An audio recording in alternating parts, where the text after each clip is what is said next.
Missed an episode of your favorite podcast? Choose from over a decade of content in our archives, not just the latest episode. All free at GCNlive.com. This is your call to action. Get prepared, America. Economy, survival, energy, disasters. This is USAPrepares.com. Informative radio, educational radio. Interact now by emailing instructor@USAPrepares.com or text at 434-390-7953. Class, please take your seats. Now, your instructor, Vincent Finelli. Everyone all set? Yeah. Cocked? Locked? Here we go. Your dial set correctly to USA Prepares. Broadcasting 2 hours from high atop the Missouri Ozark Mountains. Brad is engineering the broadcast in Minnesota. Guineith Isaacs is with us. And let me give you the telephone number.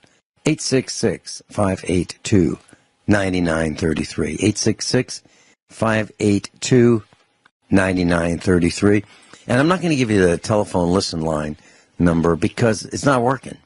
And we're getting a lot of calls here at the farmhouse about how it keeps replaying the same broadcast over and over. And it has been for, I guess we're getting almost a month now. So if you'd like to call, well, you can't call. I can't call either. But you can send an email to support@zenoradio.com and ask them to please fix the USA Prepares telephone listen line because it's stuck. It's absolutely stuck. So that is support, SUPPORT, at Zenoradio, ZENO radio.com. Subject line, you can put USA Prepares listen line is stuck. Please repair it if you can. And they'll probably want to know that telephone listen line number, so now I'll give it to you. 605-477-3249. 605-477-3249. And why is this important? Because thousands and thousands and thousands of hours are listened to of this broadcast on telephones. Hard to believe, but it's absolutely true. People take us with them as they work, as they travel. So that's support at Zenoradio.com. And thank you for doing that. Guineith Isaacs, welcome. Hello, Vincent. How are you this morning? Well, it's just a little bit after 9 a.m. this morning, and it's a little bit after 2 in the morning in Australia, right? Yep, that's right. Wow, you are really dedicated. Thank you so much. And what made it worse is for you is daylight savings time here in the United States, right? That did it. Yep, that's right. So, and we've just begun our daylight savings here about a month ago. Yep. And I actually work for an American company. And I had to deal with all the schedule adjustments with my company as well. Yep, and then so you had daylight savings time in Australia, and then we compounded that by... Just got used to that changeover, and then the American daylight savings I think it's time we get rid of it. Or whatever it did. I think it's time we get rid of this. It's a nuisance. I think it's a stupid idea. Yeah. One of the things that we wanted to talk about today was false flags. And, these events that happen, they get blamed on other people. Okay, false flags. And they're not new. They've been going on for a long, long time. As a matter of fact, in 1773, in Boston Harbor, Boston, Massachusetts, United States of America, not then, there was a colony back then, but some colonists disguised themselves as Mohawk Indians, and they boarded 3 ships, British ships, and they dumped chests of tea into the Boston Harbor, and that was known as the Boston Tea Party. It was a midnight raid. And so the idea was to put the blame on somebody else. So we're just getting started as colonies, and we decide that we're going to blame other people for our deeds. And that kind of thing's been going on for centuries. So we did it, and we blame the Indians. And so who are the Indians? Those are the people who were on the land, and we decided that, you know what, this is really a nice place.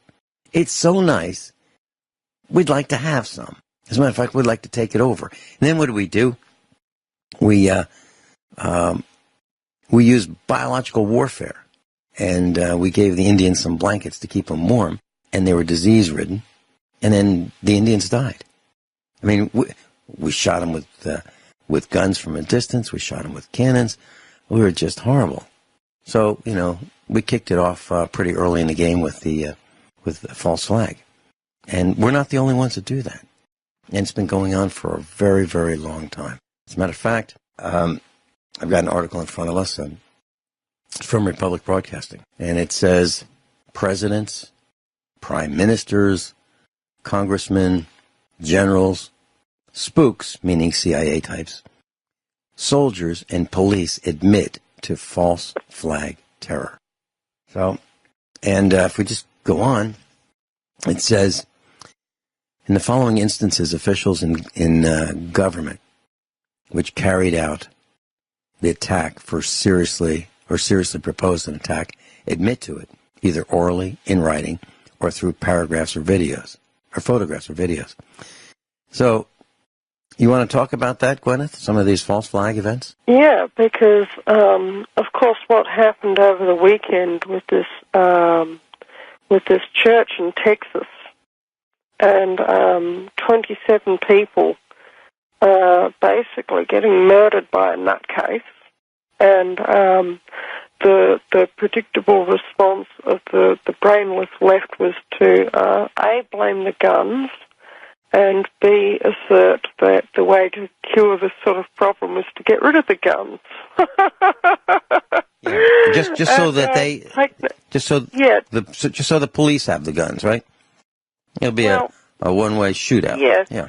But the thing is that they kind of ignore the fact that it was a ordinary civilian who happened to enjoy his trips to the rifle range and happened to have his long gun in his house, his rifle, that is, in his house, who actually saved the day, who lived opposite the church, noticed that the church was getting shot up, and went and got his gun out of his house and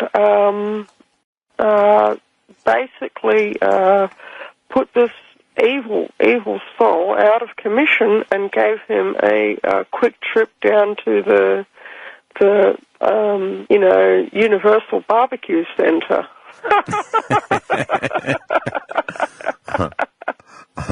You know what the Universal Barbecue Center is? I guess that would be the crematorium. It's the pit of hell. Oh, yeah, okay, sure. Yeah, which is where people like that really belong. We've got Jay, truck driver Jay, who's in Florida this time. Truck driver Jay in Florida, welcome. Good morning, Vincent. I know you just mentioned it a little bit ago, but the call-in listening line's still playing that thing from over a month ago. Yeah, I got your message over the weekend. Mrs. Finelli told me that you had called. And so I've been giving out the Zeno Radio support email address. I've contacted them several times, and I've said, can you please fix it? And they said, oh, if it's not fixed by, tonight at midnight, and this was, quite a while ago, that let us know. So I've let them know again. And I thought, if they received a few hundred or maybe a few thousand emails at support@zenoradio.com, maybe it might get the attention that we'd like it to have. Now, the problem is that we have supported Zeno Radio by giving out their number and telling people to listen, and people have. And I got to tell you that a lot of our class is on the other end of a phone listening, whether it be a landline or a cell phone of some kind. As a matter of fact, I think that you do the same thing, don't you?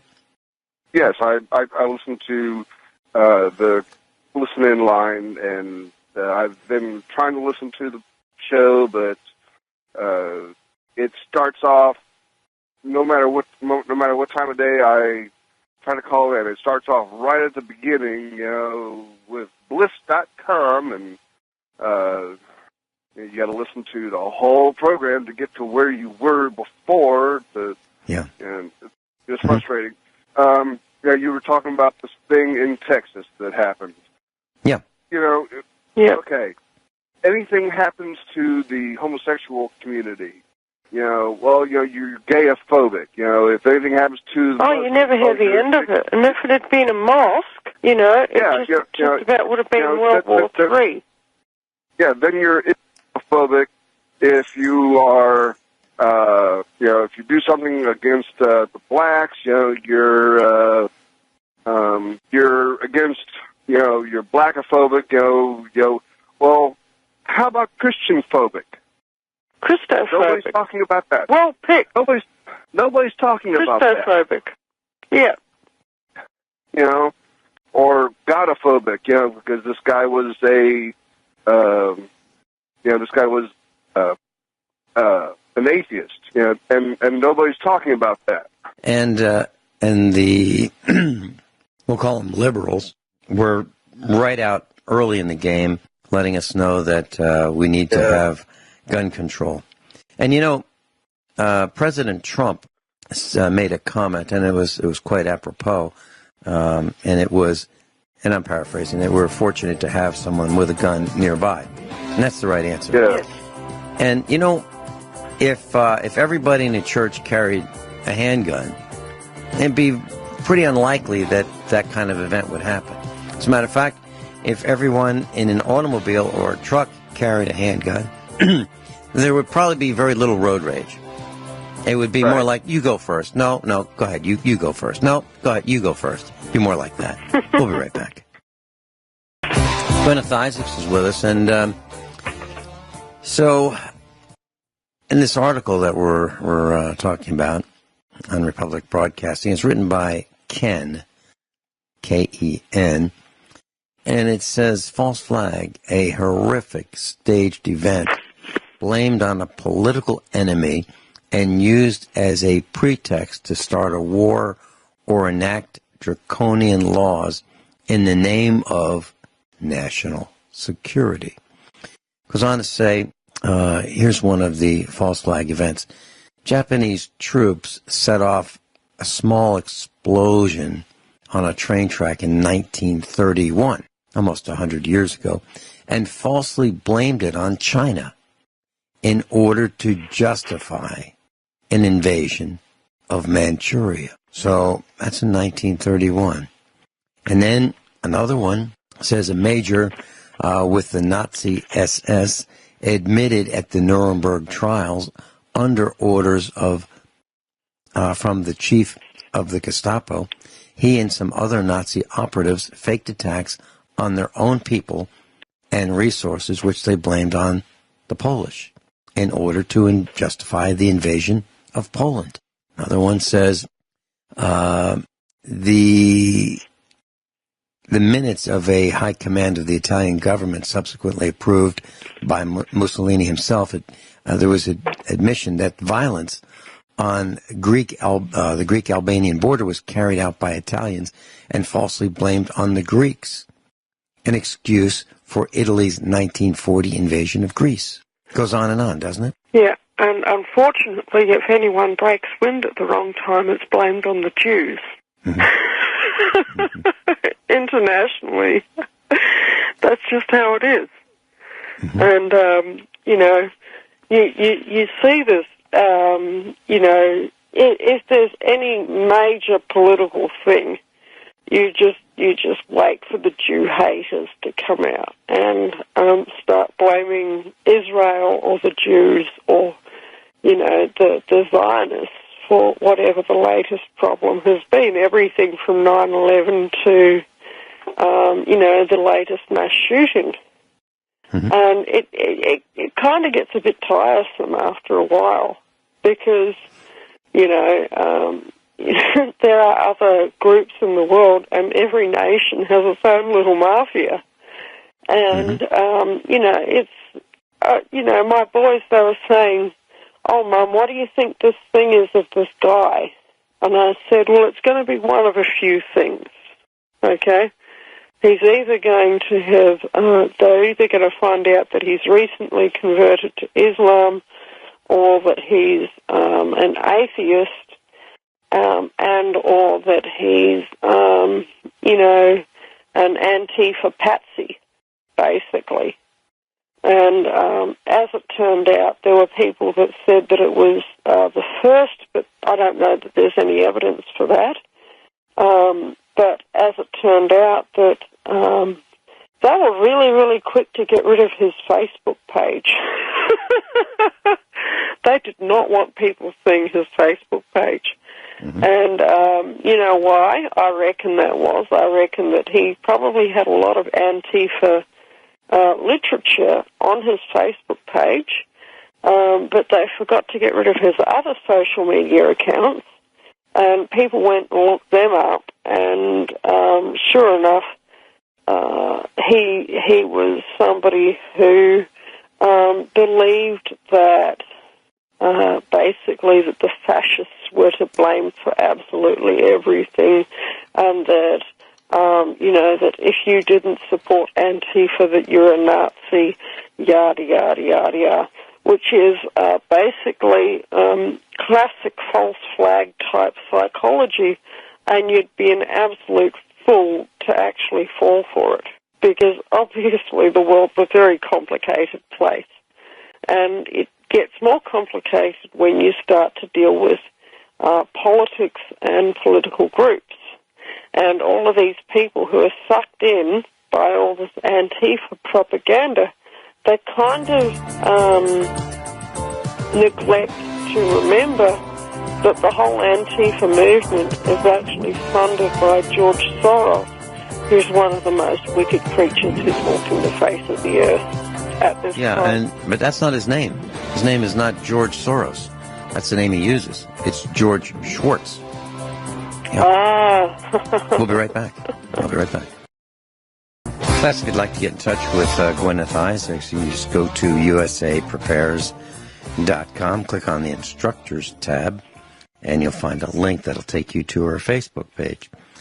Guineith, we're talking about George Soros. His real name is George Schwartz. In 1936, the Soros family changed their name from Schwartz, S-C-H-W-A-R-T-Z, to Soros, S-O-R-O-S, as a way of camouflaging their what would you call it? Their faith. Jewish heritage. Jewish heritage, sure. Jewish heritage. Oh, there's evidence for your false flag right there. All the world's problems really are caused by the Jews. Yeah, just forget the fact that, like, he actually was responsible for dozens and dozens and dozens and dozens of Jewish people actually going to the gas chambers in Auschwitz. Mm-hmm. You know, just leave that little historical detail in the gutter. Just remember the fact that he's a Jew and he's caused all these massive problems in the world. You know, I think if you looked into it more closely, you'd probably find out that he was Ashkenazi anyway. And the Ashkenazim are not really Jews in the first place. And if anybody knew, if they were either Christian or Jewish and they knew what the Bible said, Ashkenaz was the son of Japheth, the son of Adam. He wasn't even the son of Shem, okay? For everybody out there who might not know their Bible history, they'd know about Noah's Ark and that Noah had three sons, Shem, Ham, and Japheth, okay? And those three sons were responsible for repopulating the earth, and we can all trace our ancestry back to one of them. Japheth was the ancestor of all the Europeans and the Asians, Shem is the ancestor of the Middle Eastern peoples, and Ham is the ancestor of the Africans. Okay, and by Asians I include, many of the North American tribes in there as well. A lot of the South American tribes are actually Hamitic in their ancestry, and all the Polynesians are Hamitic, and the Australian Aborigines are Hamitic as well. But it's not even closely related. The Ashkenazi, and yet they call themselves Jews. They married into the Jews extensively, but they're not Jews. And, the Ashkenazis are my ancestors, but that doesn't make me a Jew. And loads of my ancestors married Ashkenazi. I know I have the stage name of Isaac. I married a man by the name of Isaac, but, he wasn't a Jew either. There's a lot of people who live in Europe who have Jewish surnames who are not actually Jews for various reasons. But the thing is, it does set the stage when one of them goes rogue, like George Soros, for the Jews to be blamed for all the world's problems and for everybody to hate the Jews. That's one example. But, of course, it does happen with other nations as well. And, like you say, the Boston Tea Party, the poor old Mohawks. You know what that was over? It was over a 0.5% tax rate. 0.5% tax rate. And if you go to Springfield, Missouri this afternoon, you'll find the tax rate is 8%. And I don't get it. I just don't understand why people are putting up with this absolutely outrageous taxation that we're experiencing. And here's what I don't get. I really don't get this. For me, frugality is a way of life. I don't waste anything. But if you look at the cities with the highest tax rate, or some of the cities with the highest tax rates, you'll see these great edifices built for the city employees, the city worker bees, city government. And the people it just are living seems like in poverty. That's correct. Yeah, but that's exactly what's going on here at the moment as we speak. We've got a massive streetscape rejuvenation program, and we've got about a 30 to 50% unemployment rate. Basically, if you don't make your own work around here, you don't have work. Yeah, and it's not all unlike unless you work for the municipal corporation. They're about the only employer and the supermarket that's left around here. Well, in our neck of the woods, it's banks, fast food joints, and churches. Those are the organizations. Well, and medical services. Those are the service industry seems to be doing. God help me. Whoops. Much better. Hang on a moment. Yeah. Hang on a moment. Sure. The service industry is doing much better in the United States, in the Springfield, Missouri area, than manufacturing. You don't see much in manufacturing. What am I talking about? Auto parts sales? Well, they're doing okay. Churches, mega churches. It's not just like there's one and it's an anomaly. There are a bunch of these mega churches scattered throughout Springfield, Missouri. As a matter of fact, there's a saying that there's a church on every corner in Springfield, Missouri. That's an exaggeration. But if we were to say there's a church on every third corner, that might not be an exaggeration. Yeah, I'm being serious. And so you got to wonder, people are being forced at the muzzle of a gun to pay these outrageous taxes. I'm talking about all kinds of taxes, real estate taxes, personal property taxes, sales tax, income tax. It just goes on and on and on. And they're willing to do it.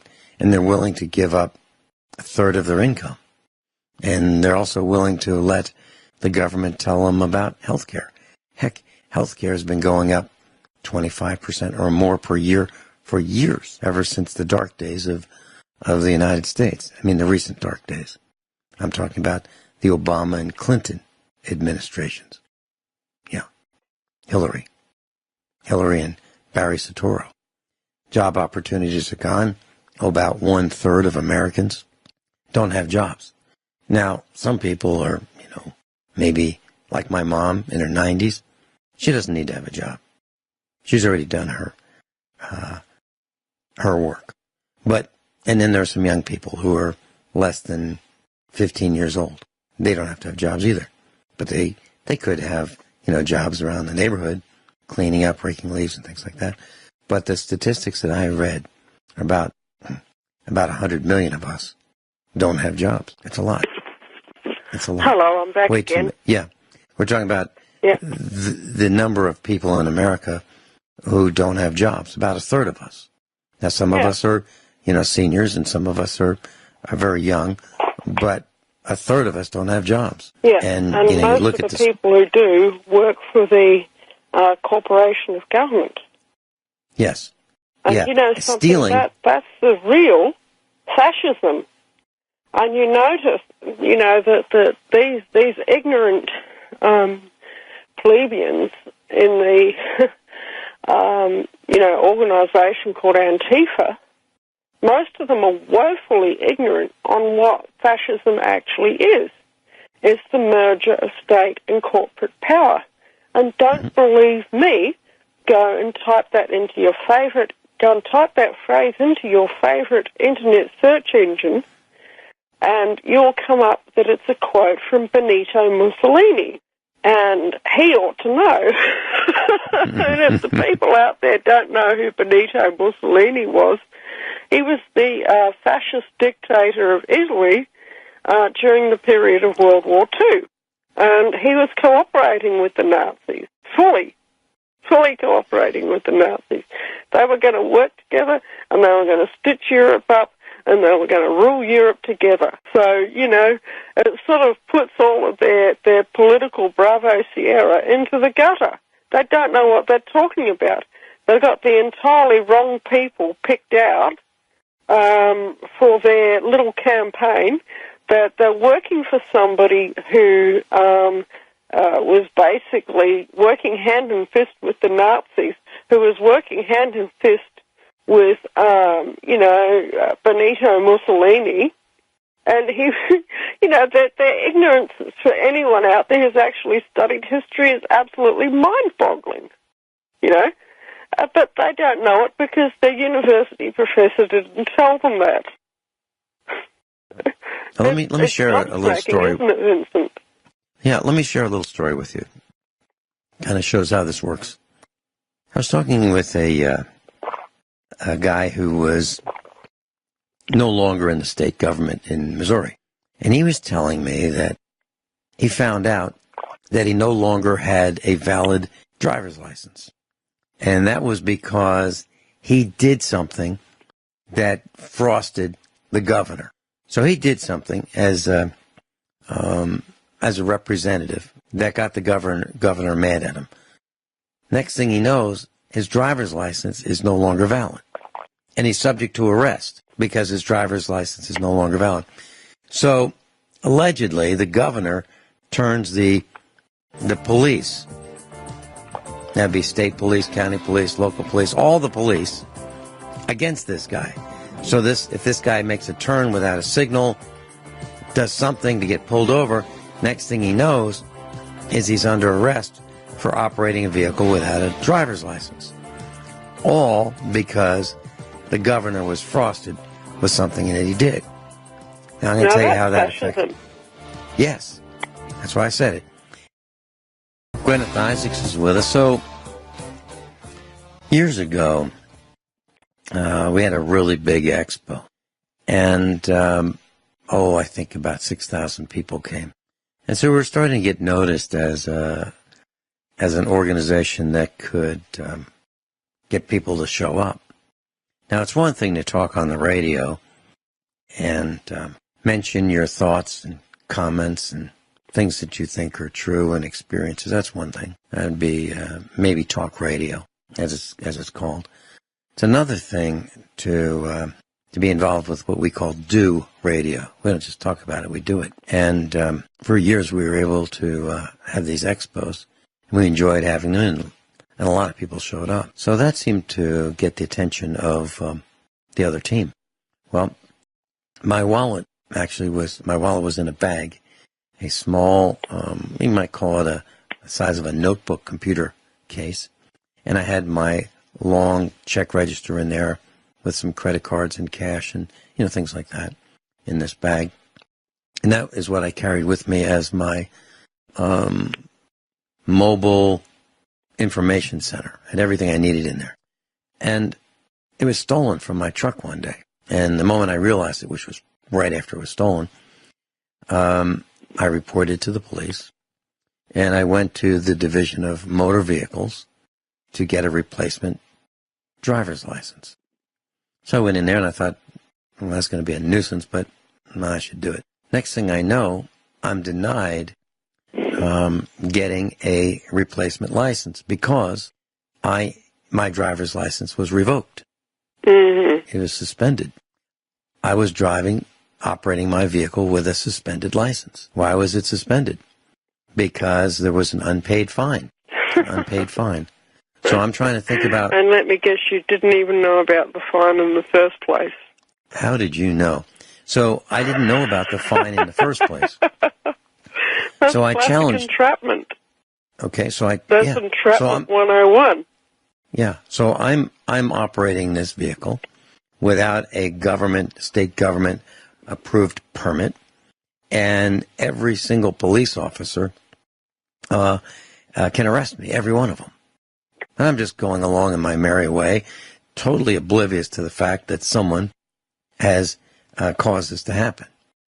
So I tracked it down, and naturally, I found out that it was an error. It was a clerical error. So this $20 fine that got my driving, we'll call them privileges, that's what they call them around here in Missouri, removed. I was driving without a state approved permit at the time because some person either incorrectly entered this $20 fine that had nothing to do with me, or it was intentionally entered in order to cause me to possibly be arrested, because whoever would be stopping me would believe that this information is true. And it wasn't. It wasn't true. So I had to get that resolved. Then I could get my permit restored, my driver's permit or license restored, which is what I did. And then in the mail, maybe a week later, 2 weeks later, I got a box, and it had everything in there except the money and the 1 ounce gold coin. So about at the time, and I was going to buy some farm equipment. So about $3,000 was stolen. And the police, the sheriff's office, no help whatsoever. Worthless. No. Absolutely worthless. But what I'm saying is, someone, I believe, entered that information to get me on the, revoked driver's license list, so I would be arrested. That's fascism. I fully believe that. We'll be right back. Everyone all set? Cocked, locked, hour number 2 of USAPrepares.com.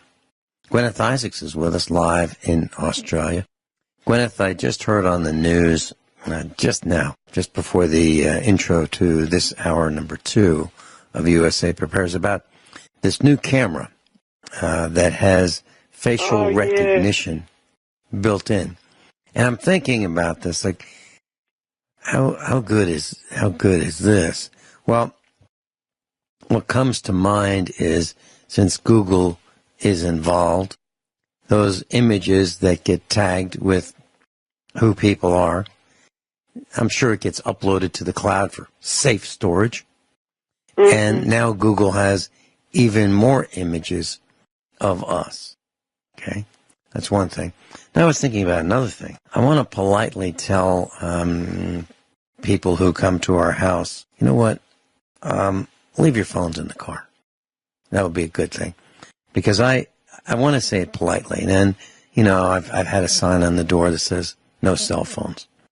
But I think maybe for the Christmas, Thanksgiving holidays here in the United States, maybe we'll have a little softer message, but still firm. So I think the way I'm going to do this is to say, I'm so glad you'll be visiting us in the next couple of months. And to make it convenient for you, here's our phone number. Here's our landline phone number so that you can make sure that anyone that needs to contact you while you're at our home at the farm here will have our number so they'll be able to contact you since your phone will be in your car. I think that's how I'm going to do it. If you look at how these corporations do this sort of thing, you'll find that's generally how they do it. And it is really sad. People have to really stop and think before they introduce this sort of technology to their homes. Okay, because it's a thing of, you have to be aware that these cameras, many of them actually have infrared capability.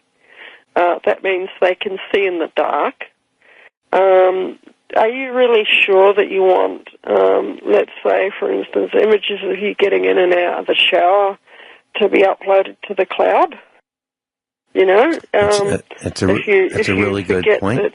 If you're in your house and you think, oh shoot, I've left the towel on the bed, and you're the only one home, you duck out of the shower, you go to your bedroom, you get the towel off the bed, and then you go back into the bathroom, And meanwhile, the security camera is in the living room, and it's just seen a picture of you running nude through your living room, and that's even in broad daylight. Are you sure you want that to be uploaded to the cloud? Well, how about really mild. How about taking that the next step, where and this has happened. This has happened where the young daughter is doing that's right, the M&Ms. cartwheels. And she was there was a little girl, and when you're little kids, sometimes you do silly things. She was eating M&Ms in the nude in her own bedroom on the floor, and she was doing a drawing or something, And when you're a little kid, sometimes, you do that. And well, how about this father who was taking film photographs of his children, maybe something like Christmas, and the children are downstairs in the living room, for example, and she's doing cartwheels, and she's got her bathrobe on, and she does a cartwheel in the bathrobe, or let's say it's one of those long sleep shirts, that I don't know what they're called, and but come down to your and it gravity pulls it so you can see her underwear, and Dad snaps a picture at just that time and doesn't think anything of it. Sends these Christmas photographs off to be developed. And the guy developing them and printing them sees this particular photograph that even the dad didn't know snapped at that exact second. And Dad gets arrested for child pornography. And it's just a family photo that he took innocently. Yeah. Now, obviously, if Dad knew about it, he wouldn't have had it developed because he wouldn't want whoever's developing these pictures to see that. Not that it was anything wrong. It's just he doesn't want or wouldn't want, some stranger seeing a picture of his young daughter in her underwear. Yeah. So these things can happen. But you got to think, what sort of a pervert is out there on the Google staff monitoring this home security footage? And you have to take account that probably about 90% of the Google staff have left-wing politics That's been absolutely verified beyond a shadow of a doubt. And, they would call themselves liberals, or maybe some other phrase, but some sort of left-wing politics. And there's been surveys that have come out over and over and over and over again which say that people with liberal politics are just way more likely to lie, to steal, to take advantage of you, to, be involved in all sorts of nefarious stuff and not think anything of it, and you ultimately find that most people who are pedophiles actually have left-wing politics. Is anybody surprised there? If you're going to lie to someone, if you're going to steal from someone, if you're going to cheat someone, if you're going to take stuff that belongs to somebody else, well, of course you're going to take advantage of people who don't know any better. It's interesting you say this. I was thinking, as you were saying, I was thinking about people's attitudes. There was a sheriff. He's no longer a sheriff in this area, in the Springfield, Missouri area. I know this guy. And he was arrested. He was arrested for a financial scheme that bilked people out of millions of dollars. Okay? He was arrested and he was sent to prison for 1 year and 1 day. And people would say, yeah, it's really bad. It's sad because, his wife had a really serious disease and he had all these medical bills. And that's why he did it. So, maybe it's not so bad. Really? This is a guy who was elected by the people, allegedly, to protect and serve them. And yet he's running a fraud, a financial scheme, and then the people whom he was supposed to be protecting and serving say, well, it's probably, you got to give him some slack because, his wife was really sick and he had these enormous medical bills. And I submit to everyone, that's no excuse. Absolutely no excuse. If you can't pay your medical bills, you are not going to be put in debtor's prison. That's not going to happen. What you do is you go to the hospital and say, I'd love to pay these bills, except I can't. I don't have any money right now. Or I can pay X amount of dollars per week. And they'll put you on a payment plan. But you're not going to go to prison because you can't pay your hospital bill. So exactly why did he do this? He could have worked it out with the hospital, the doctor's offices, the clinics. They'd all work it out. Or they trash his, worst case, they trash his financial score and his credit rating, and he goes bankrupt. And he starts over. That's the worst case. But no, he decides he's going to rip people off, and he does, and he ultimately gets caught, and he loses his position as a sheriff, and he loses a lot of respect. Some people, I think it's okay. I don't get it. I really don't. People are nuts. It's not proper. It's not nice. It's not correct. It's not above board to steal from friends and family, and that's what this guy did as a sheriff. So how can you trust a sheriff who does that? How can you do that? You can't. The thing is that sort of you try finding a supposed law enforcement officer who you could really trust around here. You can't do it. They're like unicorns. They don't exist. Well, and I've actually had people try and defend them. And then I've explained to them, as I've said many times on the air, of what they're actually doing around here, of issuing women, especially single mothers, especially poor women, with enormous fines, and then, harassing them if they won't pay them, and, saying, well, we'll let the fine off if you provide some of the officers with an evening's entertainment, and then the word is on the street that they're not gentle with their entertainment, the woman ends up getting sexually assaulted, and so on and so forth, and she's got no recourse.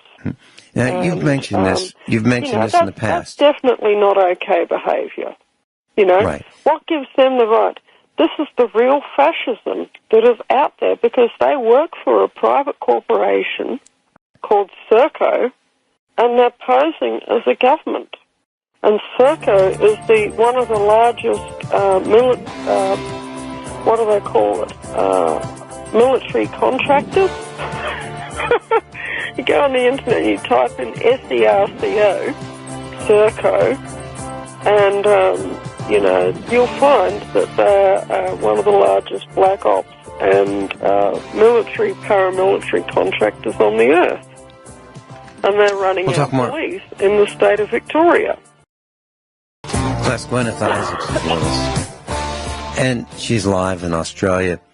And for months and months and months, Guineith has been telling us that the police in Australia, at least in her neck of the woods, have a reputation of giving tickets to people who are women who are operating vehicles, and then letting those women know that, they can have those tickets dispensed with for providing some services to the male officers in blue. And some of us may not believe that that's true. Well, let me tell you a story. This is on the dailymail.co.uk. And it says, the article says, pictured 2 New York Police Department narcotics detectives are indicted for raping an 18-year-old woman in the back of a police van while she was in handcuffs. Let me say that a different way. 2 New York Police Department narcotics detectives are indicted for raping an 18-year-old woman in the back of a police van while she was in handcuffs. Goes on to say, detectives Eddie Martins, 37, and Richard Hall, 32, were arraigned on Monday on 50-count indictment charging them with rape, criminal sexual act, kidnapping. Kidnapping. Martins and Hall. Yeah. Martin and Halls are accused of forcing a handcuffed 18-year-old girl to perform sex acts on them, while in the back of a police minivan last month. District Attorney's Office says Martins raped the teenager while Hall watched. Hall and Martins, from the New York Police Department's Brooklyn South Narcotics, did not deny the sexual acts, but claimed they were consensual. Now, yeah, that's what they would do around here too, because I'll tell you how they would do that. Okay? They would say, but the woman agreed to it. Because you were operating extortionately towards her, and she believed that she had no choice. That's how that would go. That's their definition of consent. Okay, carry on. And it also might be that they've got the muzzle of a gun in her ear. Yeah. Or saying threats of drug charges from goods that have been planted on her. Mm-hmm. Yeah. Maybe. So what we're talking about, class, is there are people who are in uniform who have taken an oath to protect and serve, which are not protecting, not serving, who are fleecing us, who are raping us, and are committing all kinds of crimes against us. And I remember talking to a young person, our son, and I said to him, I think when this all falls apart, the police are going to go home. They're not going to protect and serve anybody. He said, no, Dad, no, you got it all wrong. No, the police are going to be in business for themselves. The police are going to be in business for themselves. Already. Yeah. And what he meant was, can start with highway robbery. Yeah, I was going to say that. That's the start of it. Yeah. And then you've got helping the child kidnapping ring, and then you've got extortion, which is planting evidence and making evidence disappear on command. And they're real magicians, they are, they can make things appear and disappear at will. Mm-hmm. Mm-hmm. So there we go. Yep. And then you hear a story about judges. I don't think that we have a criminal justice system. We don't have a justice system here. And I don't think we have one here either. It's all a racket. It's all stitched up from start to finish, and the only way out of it is to not consent to any of it. Mm-hmm. That's the only way that this problem will ever be peacefully fixed. If enough of us peacefully refuse to consent to contract with them. We'll be right back. That's just a short update. On Thursday at 4 p.m. Central Time, right here on this network, I will be Dr. Bill Deagle's guest. We'll be talking about survival and preparedness. On Friday, right here on this network, at 10 a.m., Dr. Bill Deagle will be our instructor, talking about the coming plague. I asked him if he could tell us what it is and what we need to do to protect ourselves from it, the plague just off the coast of Africa. That's on Friday. Getting back to the story that Guineith and I are talking about, this is continuing from the dailymail.co.uk.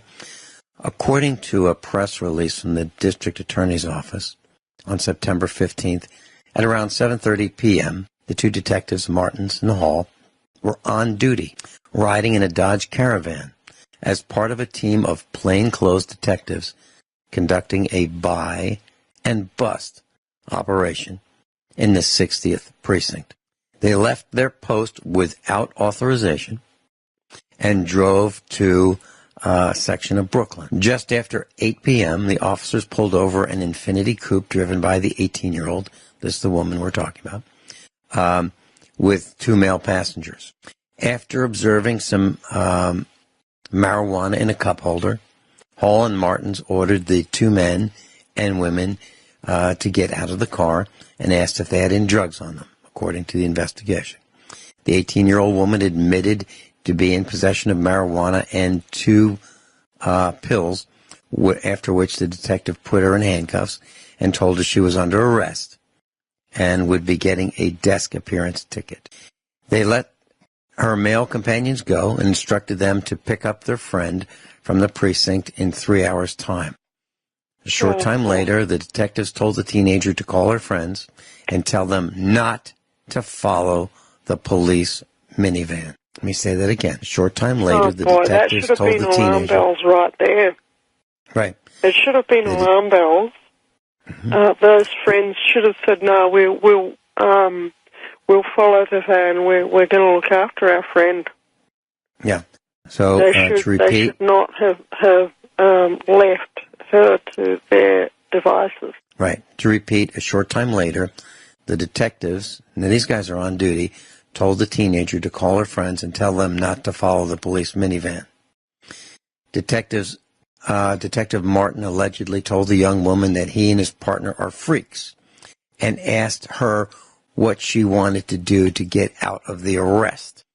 It's alleged that Martins then forced the handcuffed girl to perform sex on them while seated in the back of the van as his partner Hall drove and watched through the rearview mirror. Martins then allegedly raped the victim.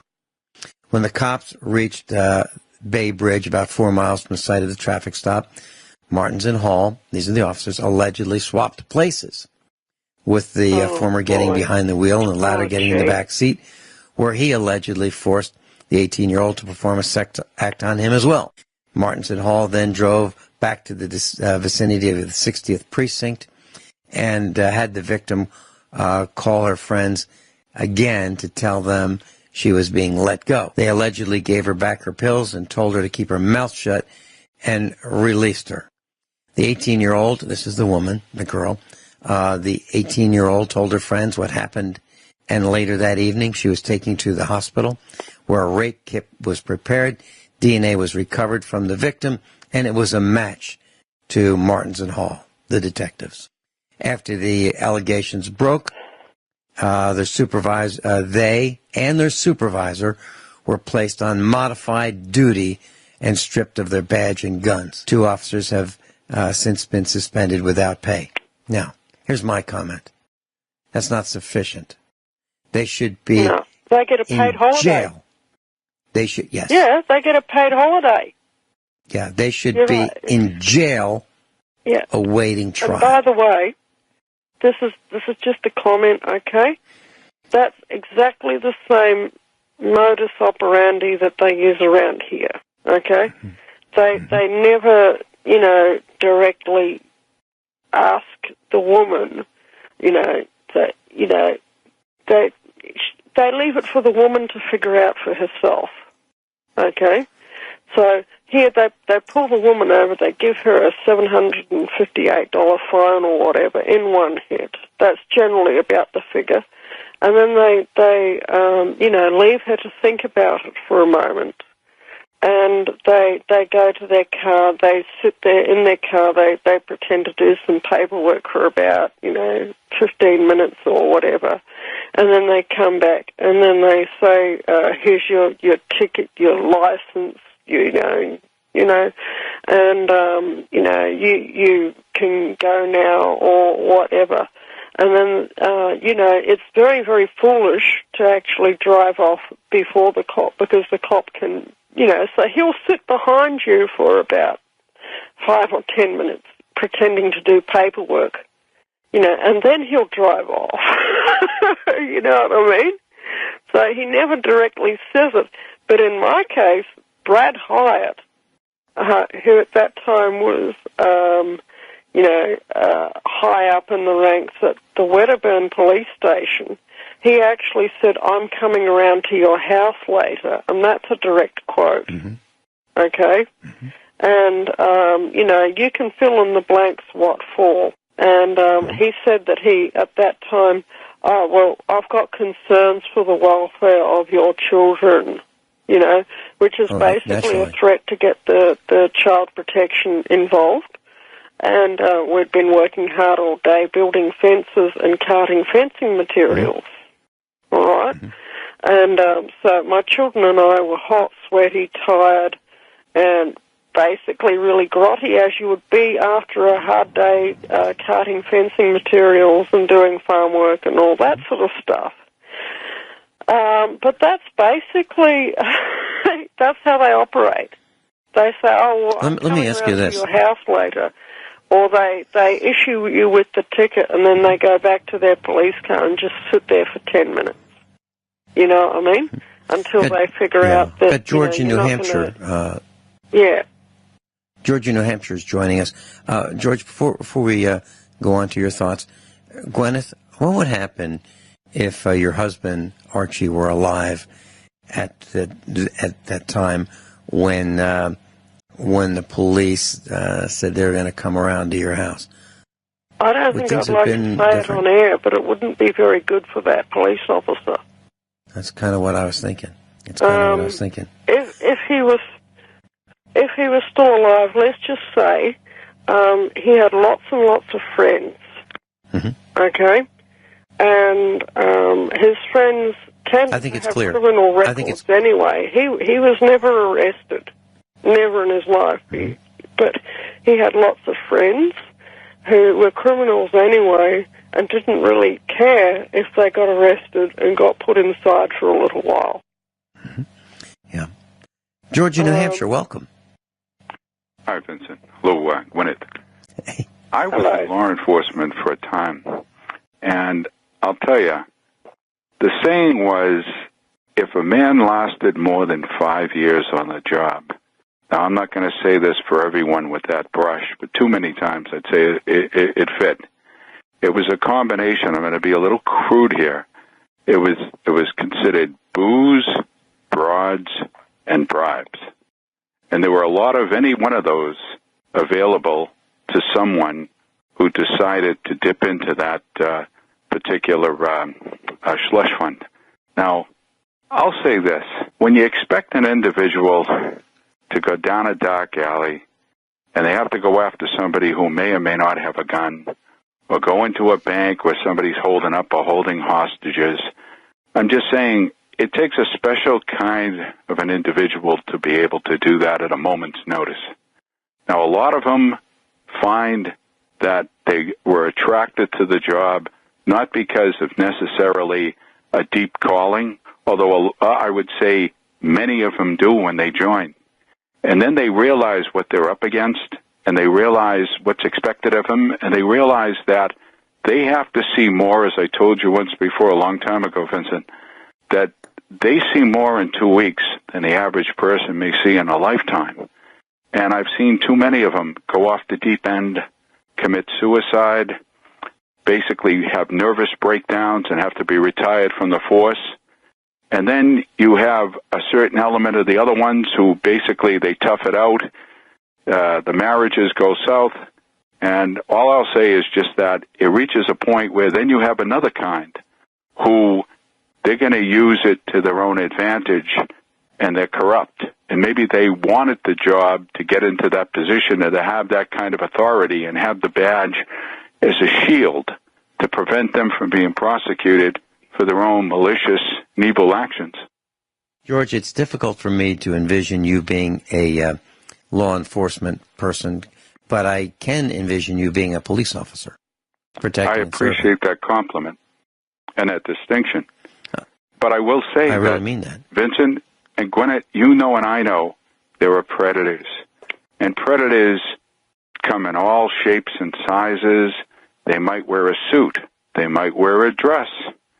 And when you see what human nature, so-called human, inhuman nature is capable of, and when you walk in on a scene and you see things that haunt you and that you can't get out of your mind, and you just get enough of it, you reach a point where a lot of times it's very hard to come to grips with it.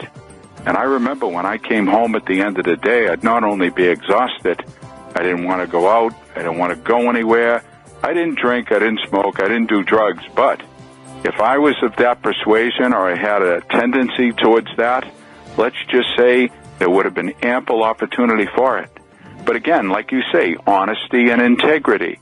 It's the way you walk inside of yourself, and before God, you say to yourself, you can look in the mirror in the morning. That's one of the ways that we teach here at USA for Parents is by telling stories. And when I say stories, I don't mean fabrications. I mean true events, just recounting true events and teaching by sharing those true events. So I was at the house of a former law enforcement officer, and I say that very carefully. I don't mean police officer. I mean law enforcement officer. Mrs. Finelli was with me, and so the wife of this law enforcement officer was there. The law enforcement officer was in another part of their house, and we're having lunch there. And I asked her about how this thing works and how many of the police, law enforcement, are on the take. And she said, well, it kind of starts out like this. So 2 law enforcement officers will go into a convenience store to get a cup of coffee, and the person behind the counter will say, listen, that we appreciate you guys being here. That's free. No charge. And then it's coffee and donuts. So on the shift, the law enforcement officers will show up at that convenience store, same time, in a couple of days, and they'll get their free coffee and the free donuts. And then they'll go to a restaurant and in uniform, and the owner of the restaurant will come over and say, listen, lunch is free. And then pretty soon it's lunch and dinner's free. And then it's dinner with the family on Friday night, with the children and the law enforcement officer's wife. And there's this perception that, if you feed the law enforcement officers, you give them free stuff, free food, free coffee, free donuts, free lunch, and free dinner. If you need their help, they'll probably show up. And if you don't, they might not show up. They probably won't. That's about the sum of it. What you were saying before about traumatization. It's something quite interesting. As a part of the work that I do because I work as a professional psychic. A part of my work that I don't take payment for, and I only have to do it from time to time, but I know how to do it, is exorcisms on houses. Okay, I refuse to take payment for that work, but you would not believe how many houses that I have been to in the course of my life where satanic ritual abuse has gone on. And as a psychic, I can see what happened in that house, and every time I see it, it never fails to astound me, and I just go, oh my God. And, one house in particular, it was actually an apartment at the time when the abuse was happening, and then, a corporation bought the building and turned it into a hotel. And there was actually quite a famous incident that occurred in that building. Somebody got kidnapped and was being held hostage in this apartment building, and basically went completely bananas and smashed the place up. And, that actually made it into the scene of a horror movie, but that actually really happened, and I, at one stage, actually did an exorcism on that apartment. And do you know something? The people who were renting that apartment at the time were actually full-on being protected by the local law enforcement. And the local law enforcement knew what they were doing and did nothing. And Guineith, let me ask that's George. Absolutely typical. George, what I said about the donuts, the coffee, and so forth. George, does that ring? I was told when I took the job from an older police officer that they own you for a sandwich. There you go. But also, that man you went, who was law enforcement, who stole when he was with you, and you just looked at him a certain way, that didn't show any respect for himself or for you. So, yeah, you're right.